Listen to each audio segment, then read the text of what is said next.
Hi friends, எல்லோருக்கும் வணக்கம். இதுதான் எங்களோட முதல் வீடியோ. கண்டிப்பாக இந்த little chef kitchen vlogs channel பார்க்க எங்களுக்கு சப்போர்ட் பண்ண எல்லோருக்கும் ரொம்ப ரொம்ப நன்றி.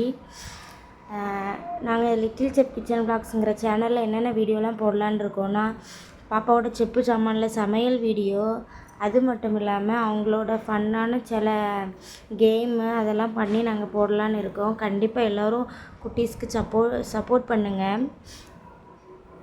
நாங்கள் நல்லா பேசி தான் வீடியோ எடுத்தோம்.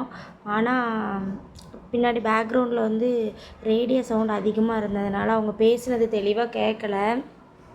அதனால தான் வாய்ஸ் ஓவர் கொடுக்க வேண்டியதாக இருந்துச்சு. நான் தான் அடுப்பெல்லாம் பாப்பாவுக்கு பற்ற வச்சு கொடுத்தேன். பானையில் பாலை ஊற்றி பொங்கலை ஸ்டார்ட் பண்ணிட்டோம். கண்டிப்பாக நீங்கள் இது போல் வீட்டில் செய்து பார்க்கணுன்னா அம்மா அப்பாவோட ஹெல்ப் இல்லாமல் கண்டிப்பாக பண்ணாதீங்க. எப்போவுமே பாப்பா 2 பேரும் இதில் பண்ணும்போது நான் கூடவே இருப்பேன். ஏன்னா நெருப்பு கூட நம்ம நெருப்புலாம் இருக்கிறதுனால கொஞ்சம் கவனமாக இருக்கணும். அதனால் அம்மா அப்பா ஹெல்ப் இல்லாமல் பண்ணாதீங்க. நாங்கள் இந்த வீடியோ ஸ்டார்ட் பண்ணதுக்கு மொத காரணம் அவங்க 2 பேரோட ஆசையும் ஆர்வமும் தான். அதுக்காக தான் இந்த சேனல் எப்போ பண்ணணும்னு அவங்க கேட்டுகிட்டே இருந்ததுனால தான் சரி அவங்களுக்காக நானும் எஃபெக்ட் போட்டு வீடியோ ஷூட் பண்ண ஆரம்பித்தாச்சு. இனிமேல் இது போன்ற நிறைய வீடியோ உங்களுக்காக வரும். எல்லாத்தையும் பார்த்து அவங்களுக்கு ஒரு சப்போர்ட் பண்ணுங்கள். நீங்கள் பண்ணுற ஒவ்வொரு கமெண்ட்டும் ஒரு லைக்கும் அவங்களுக்கு ஒரு என்கரேஜ் பண்ணுற மாதிரி இருக்கும். பானை நம்ம நார்மலாக ஒரு பொருளில் சமைக்கிறத விட செப்பு சாமானில் சமைக்கிறது தான் அதிக கஷ்டமாக இருந்துச்சு. ஏன்னா நாங்கள் இதுக்கு முன்னாடி 2-3 இது செஞ்சு பார்த்துருக்கோம். ஏன்னா அதுக்கான அதாவது முட்டையெல்லாம் பண்ணும்போது ரொம்ப குட்டியான முட்டை தேவைப்படும். ஏன்னா இந்த மாதிரி பொருளில் அந்த முட்டை ரொம்ப பெருசாக தெரியும். அதுக்கான கொஞ்சம் குவான்டிட்டியான சின்ன பொருளாக தேடி எடுக்கிறப்ப கொஞ்சம் கஷ்டமாக இருக்கும். ஆனால் ஜாலியாக இருந்துச்சு. அவங்க 2 பேர் பண்ணும்போது அவங்க கூட நான் பண்ணுறது அப்படியே காலையில் அந்த கிளைமேட்டும் பார்த்தாலே உங்களுக்கு தெரியும். எவ்வளோ அழகழகாக பறவைகள்லாம் பறந்து போகும்போது அதெல்லாம் பார்க்கறதுக்கே ரொம்ப ஹாப்பியாக இருந்துச்சு. இந்த பானை பொங்க வைக்கிறது நாங்கள் ஒரு 1/2 hour ஆகிருக்கும். காற்று அதிகமாக வீசிட்டு இருந்ததுனால நெருப்பு வேறு அப்பப்போ அணைஞ்சு போயிட்டு இருந்துச்சு. எப்போ ரெடியாகும்னு அவங்களுக்கு ஒரே ஆசை.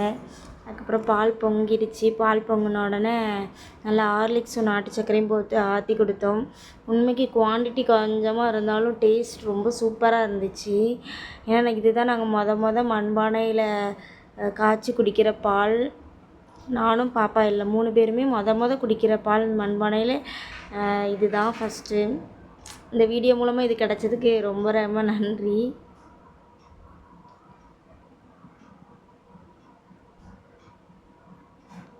அப்படியே பானை பொங்கிரும் அப்படி சொல்லிட்டு க்ளோஸ்அப்பில் கொண்டு வீடியோ வைப்பேன். ஆனால் அது கொதிச்சு அப்படியே நின்றும். மறுபடியும் பொங்கிரும்ன்ட்டு கொண்டு வைப்பேன், மறுபடியும் கொதிச்சு அப்படியே நின்றும். அதுக்கப்புறம் ஒரு வழியாக லைட்டாக ஒரு 2 சொட்டு பொங்கிடுச்சு. அதனால அதுக்கப்புறம் அவங்களுக்கு எடுத்து ஆற்றி கொடுத்துட்டேன். 2 பேரும் ஹாப்பியாக குடித்தாங்க. இதே போல் நாங்கள் அடுத்தடுத்தது என்ன வீடியோ போடணும்னு சொல்லிட்டு உங்களுக்கு பிடிச்ச ரெசிபியும் உங்களோட நேமும் கமெண்டில் பண்ணுங்கள்.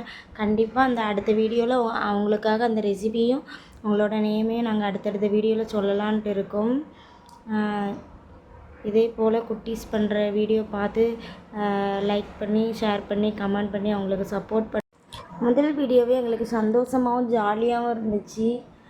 இதே மாதிரி லிட்டில் செஃப் கிச்சன் விலாக்ஸ்ன்னு சொல்லிட்டு இன்ஸ்டாகிராம்லேயும் நாங்கள் போஸ்ட் போடுறோம். கண்டிப்பாக எல்லோரும் அது மூலமாகவும் எங்களுக்கு சப்போர்ட் தாங்க.